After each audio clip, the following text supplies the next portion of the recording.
Okay, cut the music. We don't want to get sued here. Hey everybody, welcome to my review of Luigi's Mansion. But will I hear my 3 loyal viewers saying, why are you doing a review on a game that came out in 2001? Well, you see, loyal viewers, or viewer, I can't always beat a new game every week. I just simply don't have the time. So, to compensate for that, I've decided to, on occasion, probably once a month, play a game from my childhood and see if it still lives up to my childhood legacy. So, let's see what happens. After receiving my GameCube for Christmas, along with Luigi's Mansion, I immediately loved it. I played it so much, but then again, that's not really saying much as I only own the one game. And for that matter, it took me about a month to get a memory card, so I just kept starting over from the beginning. Oh, the life of a 7-year-old. Luigi's Mansion is an action-adventure game, developed and published by Nintendo in 2001. It was a launch title for the then-new Nintendo GameCube. It was an interesting new series that featured Luigi as the hero instead of Mario. The concept was also quite different than most Mario games, with a slightly darker and spookier tone to it. The game was one of the highest-selling GameCube games of all time, which again isn't really saying much since the GameCube games didn't sell very well. I don't care, I still love the system anyways. Congrats, Luigi, you have just won yourself a mansion. Mario, being the selfless older brother that he is, decided to go check out the mansion before Luigi arrives and promptly disappears without a trace. Ooh, spooky. Upon Luigi's arrival, he notices that things are kinda sketchy. Luigi, the brave soul that he is, decides to go explore the mansion anyways.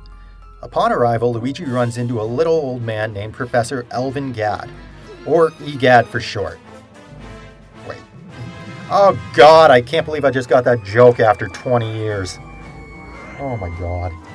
Anyways, they are attacked by a couple of ghosts, and they quickly retreat to the dock's underground hideout. A quick explanation of how that mansion just appeared a few days ago, and that Mario must have been captured. Luigi is given the Poltergeist 3000. A souped-up vacuum cleaner, basically. Luigi, with a flashlight, a walkie-talkie in the shape of a Game Boy, and a vacuum cleaner is ready to explore the mansion, save his brother, and take down all the pesky ghosts he can imagine. After exploring all 4 floors of the mansion, sucking up numerous amounts of ghosts, and learning of Mario's unfortunate run-in with a horde of boos, Luigi is ready to do battle with the king of boos himself.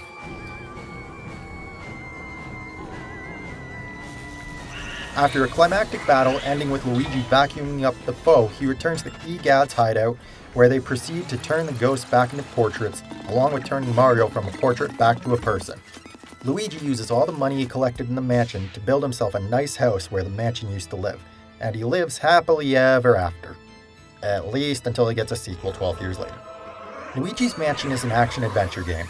Using your vacuum and flashlight in tandem, you try to clean up the house of all the ghosts. You use the flashlights to stun ghosts and reveal their heart to you. That's when you kick on your Poltergeist 3000 and suck that spooky bedsheet and send them to the afterlife. Or wherever ghosts go, who knows. That brings me to my biggest gripe about the game, the controls. Unlike most Mario games, or Luigi games. Let's go with that. There is no jumping or running or anything of the sort. Your controls are as followed. You use the C-stick to aim your vacuum and the analog stick to move. These controls take a fair bit to get used to, and Luigi turns around with the C-stick very slowly. The perspective of trying to aim your flashlight at a ghost can be a real pain at times too. I did get much better with it by the end of the game, but it's not as fluid as I remember as a kid. After entering the mansion fully equipped, you travel from room to room in the house trying to find keys to unlock more rooms. Most of the rooms in the game either involve beating a ghost boss or solving a basic puzzle in said room. The majority of this game is about fighting boss ghosts. These bosses all have 100 HP, which is significantly higher than most ghosts in the game. These boss ghosts were quite intriguing, and each one of them has their own mini backstory that you can learn about using the Game Boy Horror. You take on a grouchy baby, a lady ghost having a shower, and a ghost fortune teller. I wish I could say the same for the regular enemies of the game though. There's only 3 or 4 types of regular enemies in the game, and then just a bunch of different colored ghosts of that same enemy type. It's sort of underwhelming considering the detail that went into the bosses. Along with the bosses, you have to capture as many boos as possible in the game. There are 50 of them, but you only need 40 to beat the game. Once you have cleared a room, the lights turn on in that room, and that's when you can get Mr. Boo to come out. Shaking some furniture or vacuuming a ceiling fan will reveal a Boo with anywhere between 30 to 300 HP. The difference between Boos and other ghosts is that they do not have a heart that you can just suck up. You just try to suck them up while they roam freely. You slightly draw them near you when you vacuum them, and that helps keep them in place, but if you mess up, the Boo can escape into another room.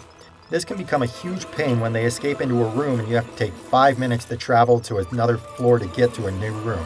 And if you get them into a room you have not turned the lights on in yet, well, have fun with that. During Luigi's adventure, he will be racking in all the money this mansion has to offer. And it turns out there's a lot of money to be had.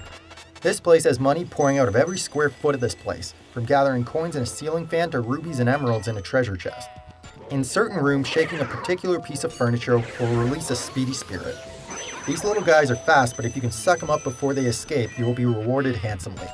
Once you get past the controls and learn the basics of the game, it is quite simple though. The puzzles are not exactly what you would call complicated. Going back to GameCube games, it always astounds me how good the games look. Especially coming off the N64 days, and don't get me wrong, I love the N64, but these games were blocky at best. Even for being a launch title, the game looks great. Like I said, boss ghosts are unique, creative, and well detailed, but I can't say the same for regular enemies. Traveling through the mansion, every room feels different. You never lose the feeling that you are inside a mansion, but the rooms make it feel like you are going through different worlds at a time. The main theme of the game is very catchy, and walking through the mansion with Luigi calling for Mario in it is somewhat charming if not memorable. And his little hums just add to the atmosphere.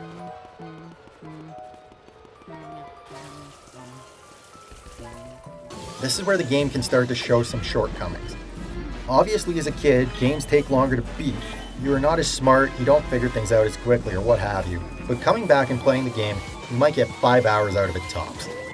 Now yes, a lot of games were short and a lot shorter than Luigi's Mansion, but they compensated through difficulty, usually to artificially increase length.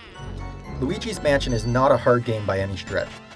You can't get lost since you are given a map that marks where you need to go with every key you pick up, and the bosses outside of 2 or 3 are simple enough. You do unlock the hidden mansion where you beat the game, but honestly it's just more of the same with a more powerful vacuum. I will grant it that this is a game that you can come back to and beat multiple times just for the fun of it, but if you are looking for a different experience, you are not finding it here. Luigi's Mansion was a staple of my childhood. Despite the game being considerably shorter than I remember, it still holds up well over the past 15 years. Music, visuals, and gameplay all work well together, and after learning your way around the vacuum mechanics, you are ready to be ghost-busting heroes. If by some chance you have never played this game, I suggest finding it on Amazon or eBay. Do you agree with my review of Luigi's Mansion? And what are some of your favorite childhood memories with the game? Leave a comment in the box below, and I'll see you guys back next week for my review of